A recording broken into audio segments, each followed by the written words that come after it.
எண்ணெய் ஊற்றிக்கோங்க.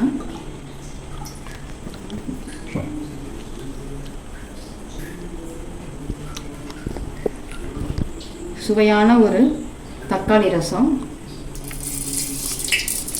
கடுகு போட்டாச்சு.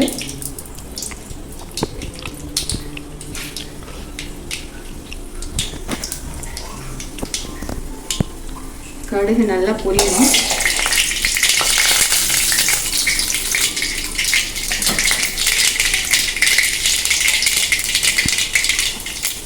கடுகு பொரிஞ்சதும் ஒரு 2 தக்காளி நல்லா அடிச்சுக்கோங்க மிக்சியில். இந்த 2 தக்காளியும் இதில் நான் போடுறேன். இதில் இப்படி நல்லா வதக்கணும்.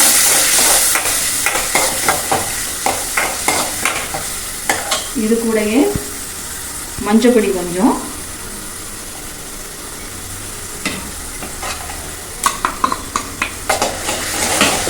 மிளகு ஜீரகம் 1 ஸ்பூனு, மிளகும் ஜீரகமும் 1 ஸ்பூனு,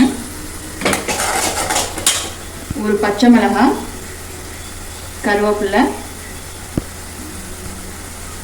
கொத்தமல்லி 1 கை. இது எல்லாத்தையும் போட்டு நல்லா வதக்கிக்கோங்க. அது கூடயே நம்ம வச்சிருக்கிற இந்த பூண்டை நல்லா இப்படி போட்டுக்கோங்க. போட்டு இதை நல்லா வதக்கிக்கோங்க. தேவையான அளவு உப்பு.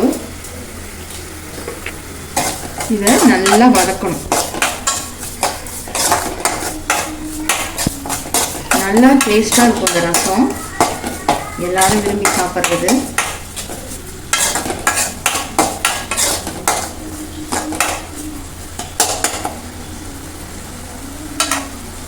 ஒரு 3 நிமிஷம் இந்த மாதிரி இதாகணும். நல்லா வதக்கணும். நல்லா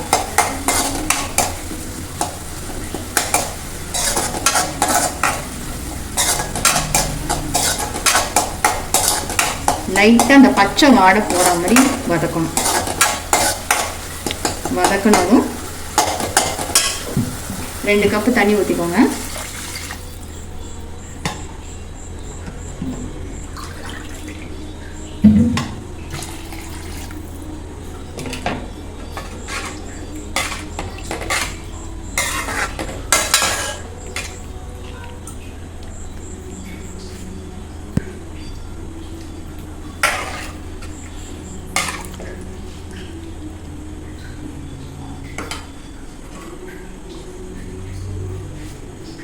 அப்புறமா ஒரு கொதி நல்லா வரணும். பாருங்க,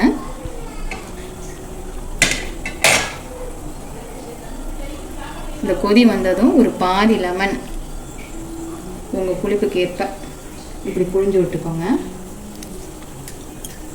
அவ்வளோதான், ஆஃப் பண்ணிடணும்.